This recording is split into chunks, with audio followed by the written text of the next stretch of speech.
जय हिंद, वंदे मातरम। आप सभी दोस्तों का उत्थान विद रजत यूट्यूब चैनल पे स्वागत है। हम लोग जो है ग्रामर की श्रृंखला पढ़ रहे हैं और ग्रामर की क्लास नंबर 4 में आज हमने कल देखा था जो सिंस और फार से रिलेटेड प्रॉब्लम्स कि सिंस और फार को हम यूज़ कैसे करते हैं। और आज जो है हम यूज़ क्या करने वाले हैं कि हमने पढ़े थे प्रेजेंट परफेक्ट कॉन्टिन्यूअस और प्रेजेंट पास्ट परफेक्ट कॉन्टिन्यूअस और फ्यूचर परफेक्ट कॉन्टिन्यूअस, लेकिन उनको हम फिर से रिवाइज़ करेंगे क्योंकि कल वाले जो हम लास्ट में वीडियो बन रहा था तो थोड़ा सा कुछ प्रॉब्लम क्रिएट हो गई थी, तबीयत मेरी बिगड़ गई थी, इसलिए मैं फिर से उसको आपको रिवाइज़ और बेहतरीन तरीके से पढ़ाने का प्रयास करूँगा। तो हम लोग जान गए हैं कि जो सिंस और फार है उसको यूज़ कैसे करेंगे, सिंस और फार को यूज़ कैसे करेंगे, और इसके बाद हम यूज़ करेंगे प्रेजेंट। फिर से हम देख लेते हैं present perfect tense, present perfect continuous tense. Present perfect continuous tense की अगर बात करें तो प्रेजेंट परफेक्ट कॉन्टिन्यूअस जो टेंस होता है वो होता है दो टेंसेस के मिल के बना होता है। पहला जो आपका टेंस है प्रेजेंट, इसकी हम बात करेंगे प्रेजेंट परफेक्ट, और प्लस डिटेल में बात करेंगे, कल थोड़ा सा छूट गया था, और प्रेजेंट कॉन्टिन्यूअस से मिलकर बना है। अब हम इसके डिटेल में जाने की कोशिश करते हैं। प्रेजेंट परफेक्ट, तो हम जानते हैं कि प्रेजेंट परफेक्ट के लिए हम यूज़ करते थे, अगर हमको हेल्पिंग वर्ब बनानी होती थी तो प्रेजेंट परफेक्ट के लिए हम यूज़ करते थे प्राइमरी वर्ब हैव का, जिसकी 3 फॉर्म होती हैं, हैव, हैड एंड हैड। बहुत बेहतरीन तरीके से उम्मीद करता हूं समझ में आ रहा होगा। तो यहां पे हम हैव लेते हैं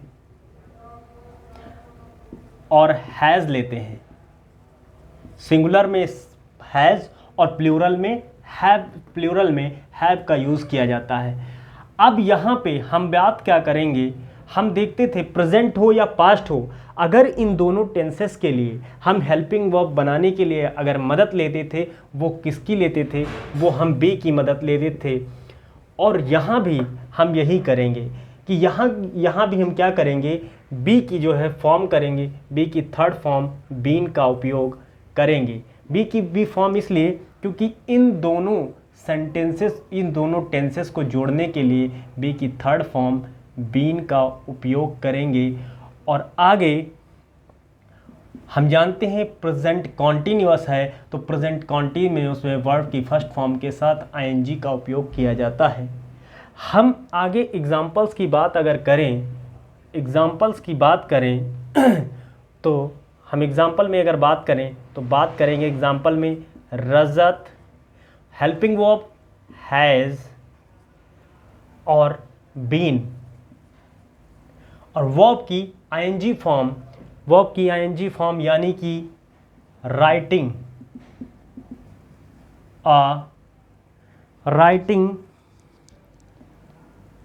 अ लेटर फॉर 3 आवर।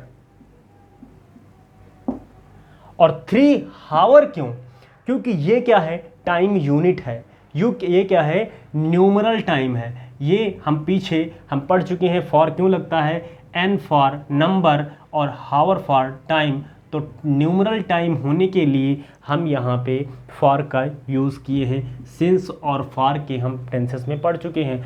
अगर हम अगला टेंस देखने की कोशिश करें तो इसी सेंटेंस को फ्रेम करते जाएंगे। इसी का निगेटिव अगर बनाना रहे तो यहाँ पे आ जाएगा आपका नॉट बीन, और इसी तरह इंटरोगेटिव बनाना रहेगा तो इधर आप क्लोज इंडेड क्वेश्चन बनाने की कोशिश करते हैं, हैव लगा देते हैं और सारी चीज़ें अपने हिसाब से सेट कर देते हैं।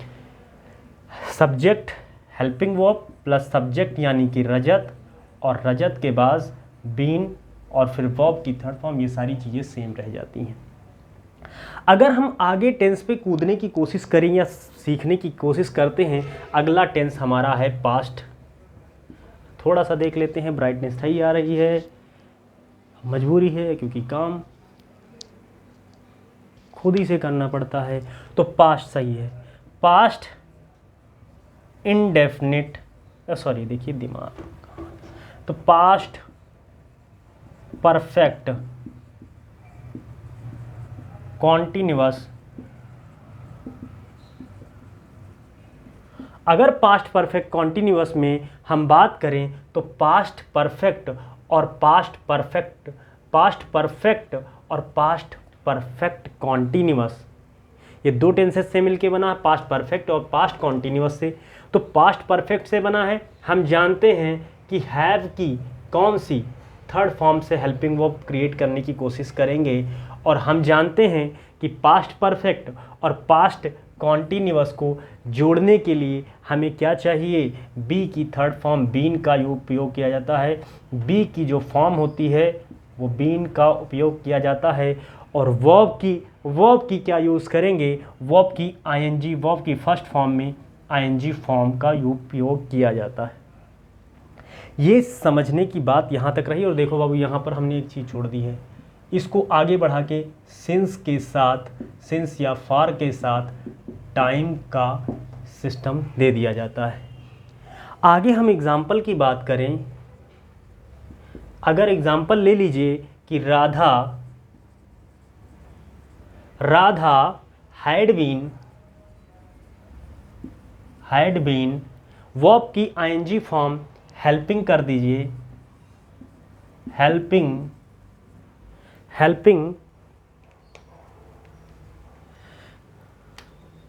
हेल्पिंग देम, यही लगा दी। राधा जो है किसकी मदद कर रही थी, उन लोगों की मदद कर रही थी, किसकी, जरूरतमंद लोगों की, फॉर मैनी आवर्स। अब वो फॉर क्यों लगा, क्योंकि ये मैनी आवर्स, इसको काउंट करने के कई घंटों से जो है इसकी बात, कई घंटों के बारे में इसमें दिया गया है। ए पीरियड ऑफ टाइम के बारे में बात कर रहा है, इसलिए हम इसके साथ फॉर का उपयोग कर लेंगे। आगे हम अगला टेंस सीखने की बात करें, इसमें सिंस और फॉर के साथ टाइम दिया रहेगा, ये चीज़ रही यहाँ तक। अगर हम अगले टेंस पे बात करें, फ्यूचर, इसको हम इरेज कर दे रहे हैं, शायद आपको ये समझ में आ गया होगा। Future perfect continuous. अगर फ्यूचर परफेक्ट हम कॉन्टिन्यूअस की बात करते हैं तो फ्यूचर परफेक्ट और फ्यूचर कॉन्टिन्यूअस, फ्यूचर परफेक्ट और फ्यूचर कॉन्टिन्यूअस, इन दोनों टेंसेस से मिलके बना है फ्यूचर परफेक्ट कॉन्टिन्यूअस। अगर हम फ्यूचर की बात करते हैं तो फ्यूचर हम जानते हैं अपने आप में हेल्पिंग वर्ब यूज़ करता है विल और शैल का उपयोग करता है। अगली बात करें अगर परफेक्ट, तो परफेक्ट क्या होता है, परफेक्ट से जोड़ने के लिए हम जानते हैं, परफेक्ट को जोड़ने के लिए हैव का यूज़ किया जाता है। फ्यूचर अपने आप में क्या लेता है, हेल्पिंग वर्ब विल या शैल लेता है। परफेक्ट अपने आप में हैव के साथ हम जानते हैं फ्यूचर परफेक्ट है, इसलिए हैव के साथ ये क्या लेगा, बीन लेगा। और इसके बाद वर्ब की फर्स्ट फॉर्म में आईएनजी का उपयोग करके लास्ट में हम सिंस और फ्रॉम, फॉर प्लस टाइम का उपयोग किया जाता है। अगर मैं किसी टेंस को बनाने की कोशिश करूं तो एग्जाम्पल के तौर पर हम एक एग्जाम्पल लेंगे और मैं कह दूं कि मान लिया सुमन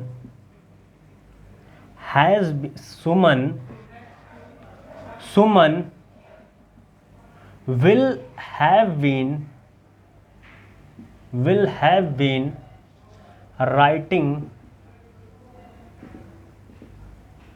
writing a letter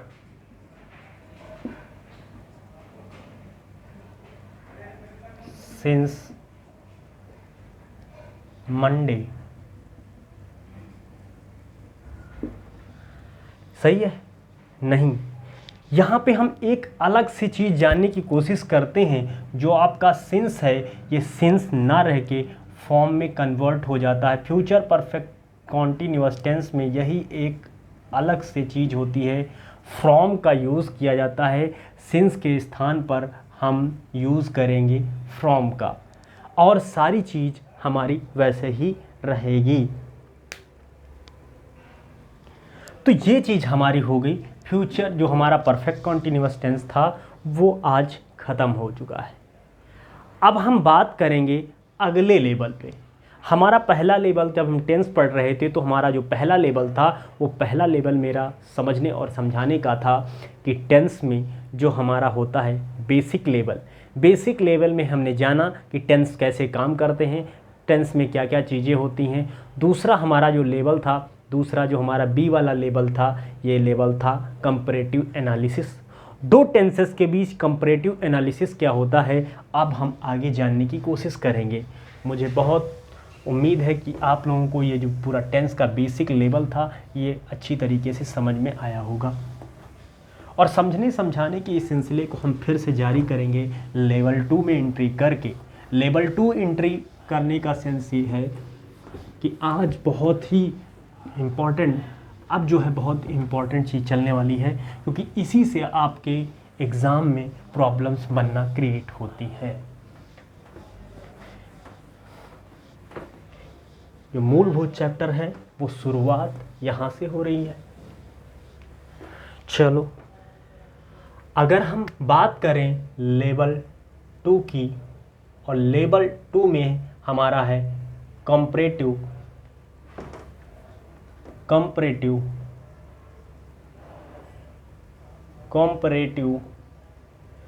analysis. Comparative analysis के बारे में हम अगर जानने और समझने की कोशिश करते हैं तो कंपैरेटिव एनालिसिस होता क्या है। कंपैरेटिव एनालिसिस में हम दो टेंसेस की तुलना करते हैं। कंपैरेटिव एनालिसिस में दो टेंस होते हैं और उनकी तुलना करते हैं। अगर बात करें हम पहले, अगर बात हम करने की कोशिश करें तो प्रेजेंट इंडेफिनिट, डेफिनिट, अगर प्रेजेंट हम इंडेफिनिट की बात करें और दूसरा हम बात करने की कोशिश करें प्रेजेंट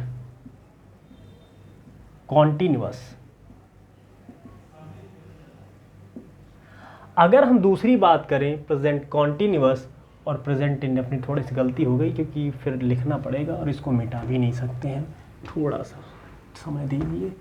कंपैरेटिव एनालिसिस को हम और ऊपर लिखने की कोशिश करेंगे। कंपैरेटिव एनालिसिस, इसमें दो टेंसेस की तुलना होती है। ये मूलभूत चीज़ हो गई, नोट्स भी बनाते चलिए आप। आगे हम समझने की बात करें तो दो टेंसेस की एनालिसिस होती है और इसमें हम बात करेंगे present indefinite versus present continuous.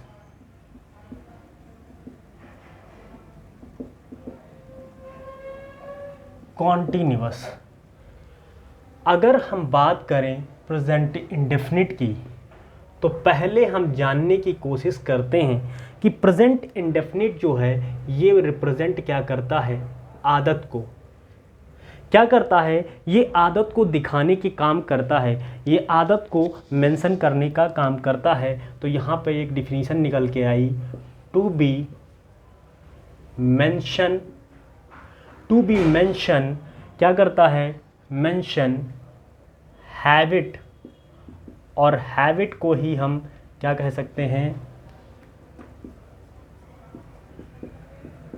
Habit, habit को ही हम क्या कह सकते हैं, रूटीन कह सकते हैं। अगर हम इस बात को समझने की कोशिश करें, डेप्थ में जाने की कोशिश करें तो आदत, आदत जो होती है वो हमारी किस में आती है, आदत हमारी आएगी प्रेजेंट इंडेफिनिट टेंस में। आदत या रूटीन को, आदत या रूटीन को जानने या समझने के लिए हम यूज़ करेंगे कौन से टेंस का, प्रेजेंट इंडेफिनिट टेंस का। अगर हम आदत होती है तो आदत होती है तो क्या होती है वो ये समझिए। आदत या रूटीन है क्या, उसको हम एक हिंदी के एग्जाम्पल के थ्रू समझने की कोशिश करेंगे। मैं अगर कहूँ मैं अखबार पढ़ता हूँ, इसमें कौन सा टेंस जो है रिपीट, कौन सा ऐसा टेंस है, कौन सा ऐसा जो है सेंटेंस है जो ये शो करता है कि ये तो आदत शो कर रहा है। पहला। दूसरा हम एग्जाम्पल अगर ले लें तो मैं रोज सुबह अखबार पढ़ता हूँ। अगर हम यहाँ देखने और जानने की बात समझें तो यहाँ पे जो ये वाला शब्द है, ये वाला सेंटेंस है, वो आदत या रूटीन शो नहीं करता है, जबकि हमें इस सेंटेंस में इस वाले पार्ट से पता चलता है कि ये या तो फिर हैबिट कह लो, या तो फिर हमारा जो है रूटीन कह लो। तो ये क्या करता है, रूटीन को रिप्रेजेंट करने वाला शब्द इसके बीच में आ गया, अर्थात इसका जो टेंस होगा वो हमेशा इंडेफिनिट में ही होगा। अगर हम आदत और रूटीन को समझने की कोशिश बाबू करते हैं, आदत और रूटीन को समझने की अगर हम कोशिश करें तो आदत जो बताने वाले शब्द होते हैं ग्रामर में, आदत जो बताने वाले शब्द होते हैं ग्रामर में, उन शब्दों को कीवर्ड्स के नाम से जाना जाता है। अगर ग्रामर में हैबिट बताने वाले जो शब्द होते हैं, वो ग्रामर बताने वाले शब्द बताने वाले हैबिट बताने वाले शब्द ग्रामर में, ग्रामर की दृष्टि से कीवर्ड्स कहलाते हैं। कीवर्ड्स कहते हैं। अब इन कीवर्ड्स की एक लंबी सी लिस्ट है। क्या है? इन कीवर्ड्स की एक लंबी सी लिस्ट को हम लिखने की कोशिश करेंगे, और ये लिस्ट इधर लिखेंगे ताकि हमें कोई प्रॉब्लम क्रिएट ना हो।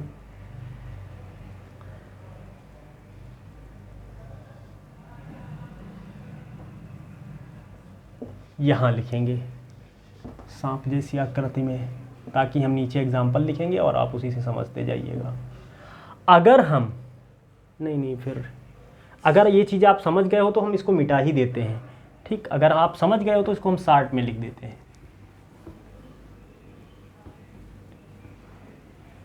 इसको भी शार्ट में हम लिख देंगे, वर्सेस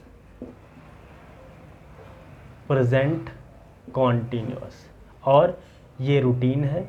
हैबिट शो करने वाले शब्दों को, हैबिट प्रदर्शित करने वाले शब्द ग्रामर की दृष्टिकोण से क्या कहलाते हैं? कीवर्ड। क्या कहलाते हैं? कीवर्ड्स कहलाते हैं। और ये कीवर्ड्स जो हैं बाबू, कीवर्ड की ये लिस्ट रही, कीवर्ड की लिस्ट रही ये। पहला तो है आपका, पहला अगर हम अगर इसके रिपीट की बात करें, पहले वर्ड की बात करें तो पहला वर्ड आपका है ऑलवेज, अजुअली,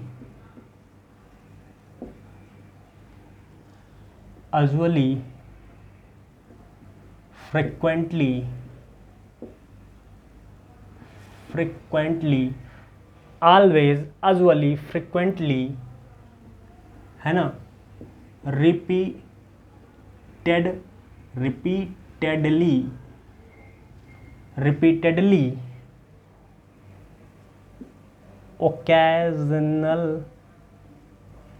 ओकेजनली। और दूसरा अगर हम देखने और समझने की बात करें तो ऑफन।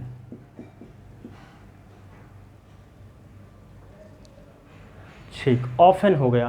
क्या हो गया? ऑफन जो हो गया। और रिपीटेडली, ओकेजनली, ठीक तो है, सही है ना? 1 2 3 4 5 6 सही है, मतलब मैं कहीं क्या बात है।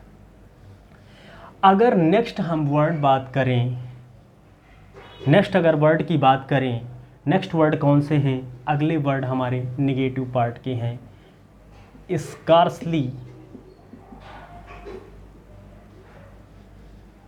स्कार्सली, बेयरली, रेयरली, हार्डली और सेल्डम और नेवर। अगला हम वर्ड्स की बात करें, अगर अगले वर्ड्स की बात करें, एवरीवन, एवरी मॉर्निंग, क्या बाबू? Every morning. और दूसरा शब्द है ऑफ एंड ऑन, ये एक फ्रेज होती है या इडियम में भी पढ़ते हैं। ऑफ एंड ऑन, बिजली का बल्ब ऑफ एंड ऑन करिए तो वो नियमित नहीं है, इसका मतलब सतत ना हो के अनियमित होना। Day in, day in and day out, पूरा दिन और रात। ठीक, तो ये हो गए कुछ हमारे कीवर्ड्स की लिस्ट। क्या हो गए? कीवर्ड्स की लिस्ट। अब हम कुछ एग्जाम्पल के थ्रू इस जो टेंस को है, इस एग्जाम्पल के थ्रू कुछ टेंस को हम समझने और समझाने की बात शुरू करते हैं। हम एग्जाम्पल लिख देते हैं और आपको उस पे इन चीज़ों को हिट करा के दिखाते हैं। ठीक है ना? थोड़ा सा टाइम दीजिए।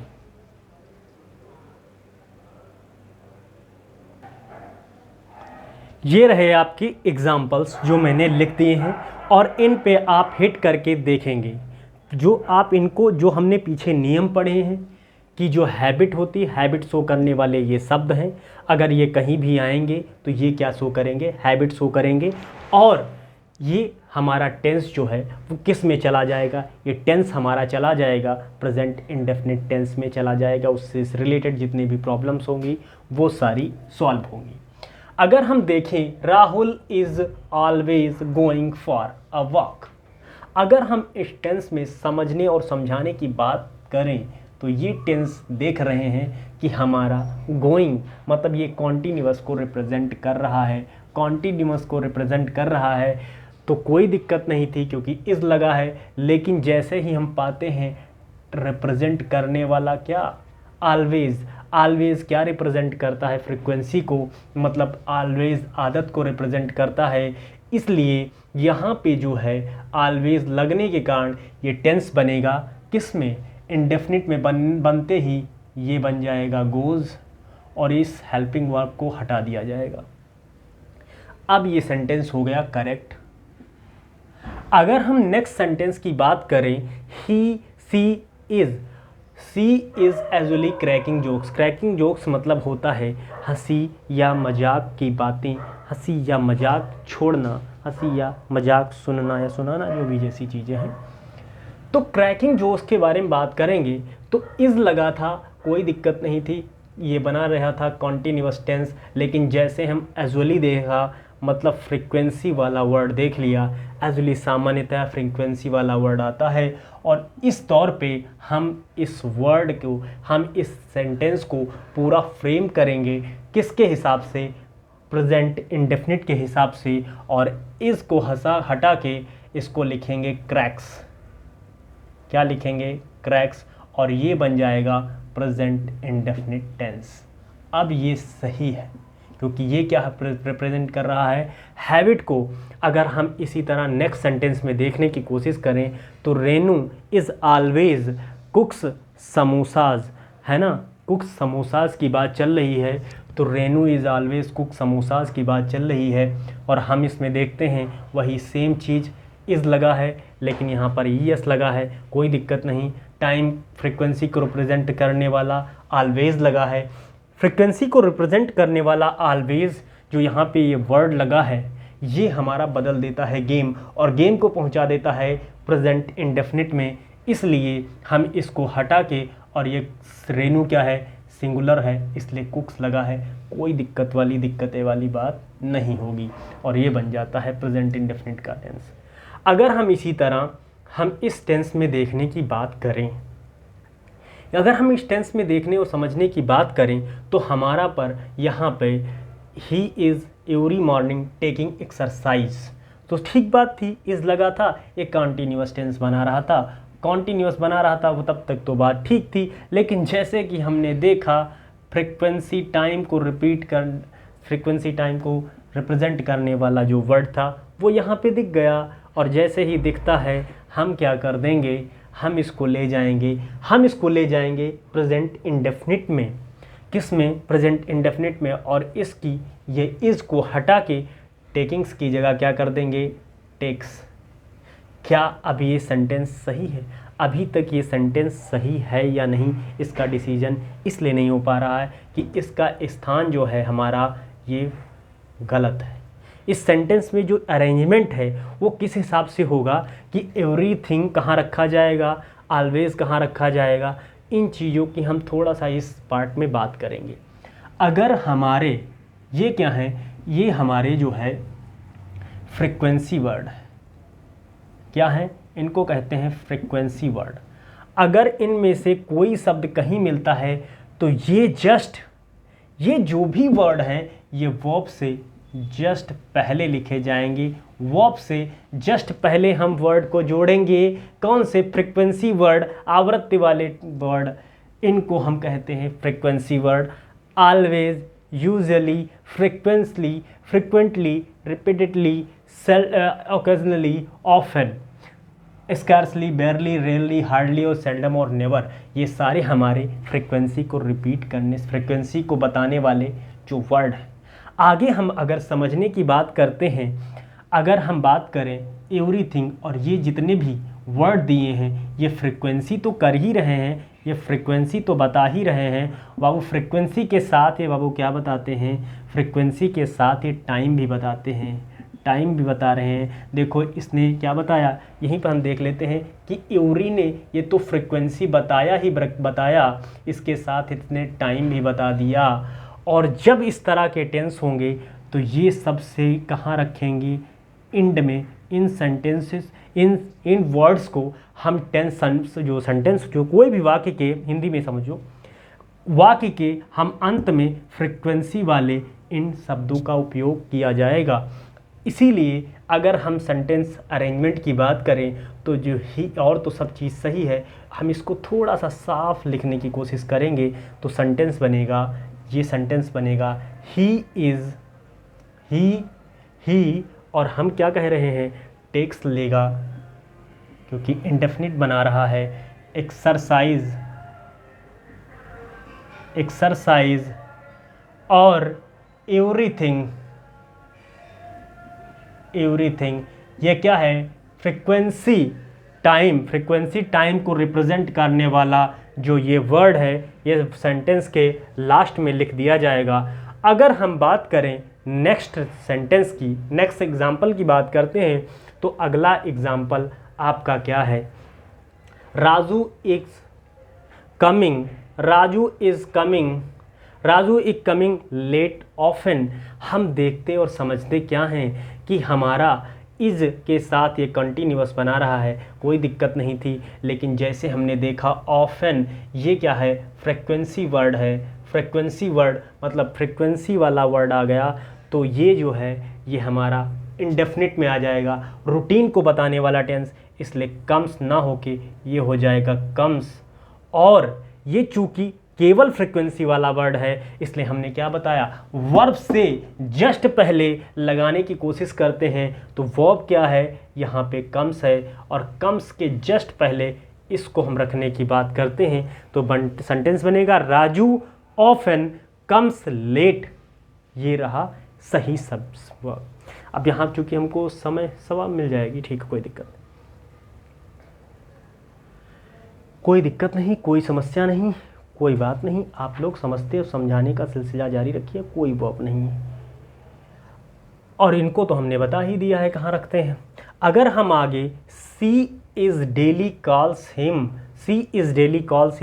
हम फिर वही बात करते हैं कि इज़ लगा, इसको कोई दूसरा और टेंस बनाने की कोशिश की, लेकिन हम देखते हैं कि जो डेली है, ये डेली क्या है, डेली किस शब्द से मिलके बना है, डे प्लस ly, और डे क्या रिप्रेजेंट करता है, डे बाबू हमारा सॉरी, डे हमारा जो है रिप्रेजेंट करेगा क्या, समय को।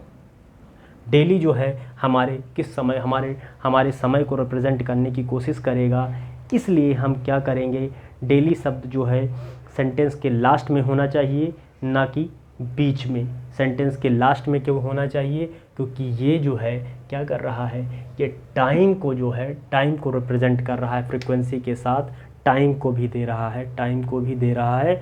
और ये हो जाएगा, काल्स तो सही है, हिम भी सही है, और डेली हम उठा के ले आएंगे लास्ट में। अगर हम टुडे आज की बात करें, टाइम डिनोटिंग सब वर्ड की बात करें, तो अगर टुडे भी होता तो भी यहाँ होता, ठीक, टाइम डिनोटिंग। आगे हम he is not taking to her never, he is not taking to her never, अगर हम इस सेंटेंस में देखने की कोशिश करते हैं तो ये टेंस जो है ही इज़ नॉट टेकिंग, टेकिंग मतलब बाबू, तो टेकिंग तो गड़बड़ है क्योंकि इसमें लग गया नेवर। और नेवर क्या होता है बाबू, इसको हम थोड़ा सा डिटेल में समझने की कोशिश करते हैं। क्योंकि ये है नेवर लगा है, ये फ्रीक्वेंसी टाइम दिया है, इसलिए यहाँ पे इज़ तो नहीं ही होगा और ये टेकिंग भी नहीं होगा, क्योंकि इंडेफिनिट में जाते ही, प्रेजेंट इंडेफिनिट में जाते ही एस जोड़ लेगा वर्ब के साथ।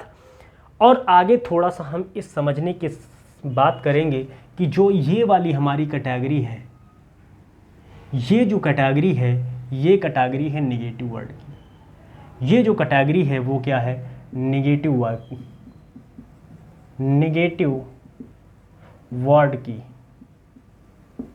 ये क्या कैटेगरी है, वो नेगेटिव वर्ड को, ये जो कैटेगरी है नेगेटिव वर्ड को रिप्रेजेंट करती है। जब हमने इसको नेगेटिव वर्ड बोल ही दिया है तो ये अपने आप में नेगेटिव अपने अंदर समाहित किए है, कभी नहीं। नेवर का मतलब होता है कभी नहीं, अपने आप में नहीं समाहित किए हुए है। तो इन सब्जेक्ट्स, इन वर्ड्स के साथ कभी भी, इन वर्ड्स के साथ कभी भी नॉट का यूज़ नहीं किया जाता, नॉट का यूज़ नहीं किया जाएगा। और इसलिए नेवर के साथ नॉट का भी यूज़ नहीं होगा, क्योंकि ये फ्रीक्वेंसी वर्ड बाबू है। तो ये आना कहाँ चाहिए, वर्ब के जस्ट पहले। वर्ब के जस्ट पहले की अगर बात करें तो टेक्स के जस्ट पहले ये आ जाएगा और सेंटेंस हमारा फ्रेम हो जाएगा क्या, he takes, sorry frequency word है, never takes, he never takes to her, he never takes to her। ये रही बात यहाँ तक। देखिए यहाँ गड़बड़ी हुई है कुछ, टेकिंग ये बन नहीं रहा सेंटेंस, हालांकि टेकिंग लिख दिया है, टाक लिखिए भाई साहब, टकिंग। ये रही बात यहाँ तक टेंसेस के। हमारा जो कंपैरेटिव की आज हमने जो सिलसिला शुरू किया था, एक जो है छोटा सा हिस्सा इसका हमने प्रयास किया है समझाने को।